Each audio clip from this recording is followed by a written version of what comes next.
Right then, in this video I'm going to take you through all of the areas of Connect that you might want to touch in order to get a holistic view on your teaching set. So if you're watching this as a subject teacher, I'm going to try and show you all of the different areas that you could potentially look and the considerations that you might make.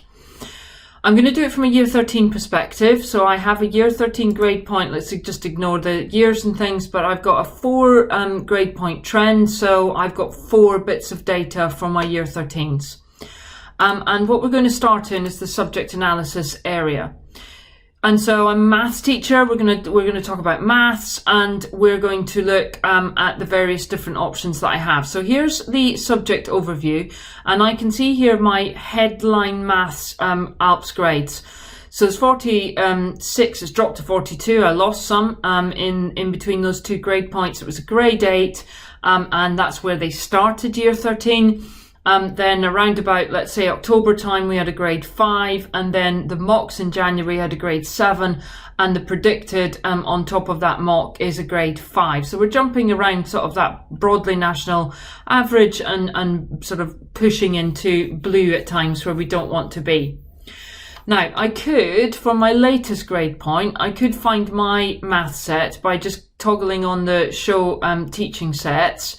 And I can scroll down to maths, and then I can see my maths group. So my maths group's C3 there. So can you see how actually my trend slightly differs from the one above and the one below? So I've gone 8, 7, 7, 7. So they're kind of bumping around that below national average, my 14 students. So what I want to know is a little bit more about them. So what I'm going to jump into is I'm going to jump into the maths page by clicking on it. And I get the overview with the breakdown for disadvantage and send, etc., and high, middle, low. And it's only showing the options that I've actually put into Connect data. Down here are my teaching sets. So here I am in the middle here, C3, looking the same as I did on the other table. And what I'm going to do now is I'm going to just add some comparisons so that I can see them visually on the thermometer. But before I do that, let's just jump into, by clicking on C3, it actually takes me to the same page with the C3 data showing. So I can see now that I've got a male, female, and I've got a gap. So if I just scroll across here, I can see I've got a slight gap where the boys are doing marginally better than the girls by 0.08, if you can see that. So that's approximately half a grade. 0.1 is half a grade per student. So there's a small gap there, but frankly, they're both doing equally as poorly as each other. There's not a disadvantaged gap there. You can see they're both grade 7, 0.84, 0.83. And then look at my high and middle prior retainers.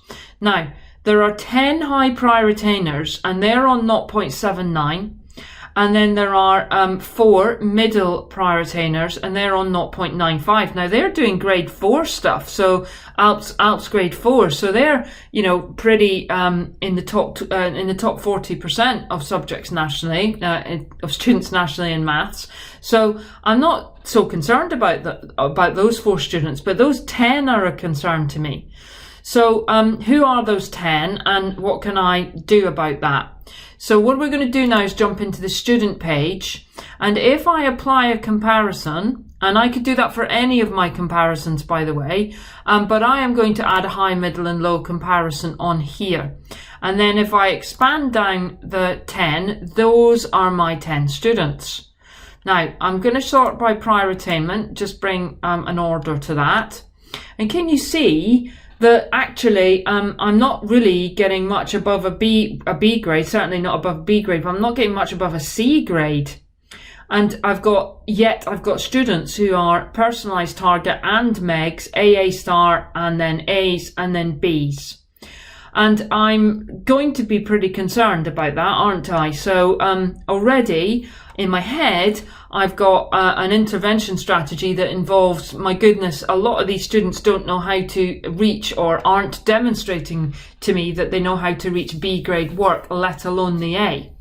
So what if I was to start an intervention plan which allowed me in each lesson to put in B grade work and model B grade work, and then start that sort of thinking in terms of how to get to the B grade.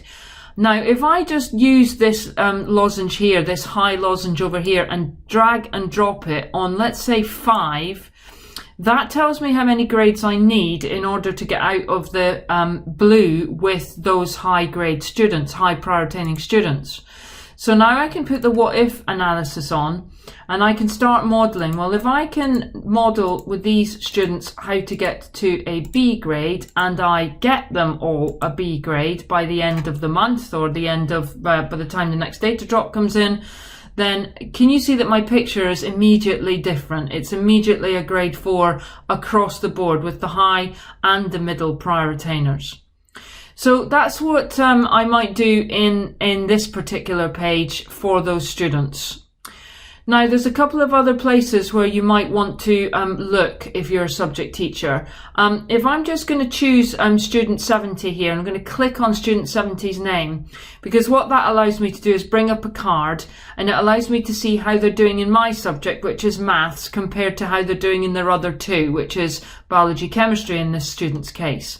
And she's actually getting a B grade in both of her other A-level subjects, and it's a C for me. So what I've then got is a holistic view on how those students are doing according to their other subjects for me. That's printable, by the way, and downloadable into Excel. So by a series of going through these different filters and looking at the gaps between your students, you can whittle down to who your key students are who are not making progress, and then up to you to decide what it is that you want to do about that. I'm going to show you one more area here, and that is I'm going to jump straight into the monitoring accuracy. Now, in monitoring accuracy, I can choose any 2 grade points.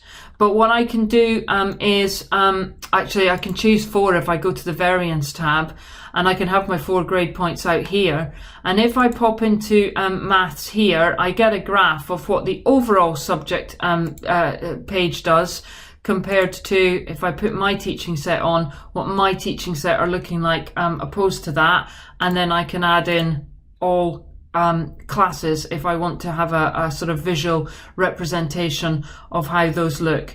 And if I want to jump back to the subject page, I can do that. So there's various different places that you can look at in Connect at a teaching set level, but hopefully that's given you a flavour of it today, and most importantly, a flavour of how you get to the key questions quickly.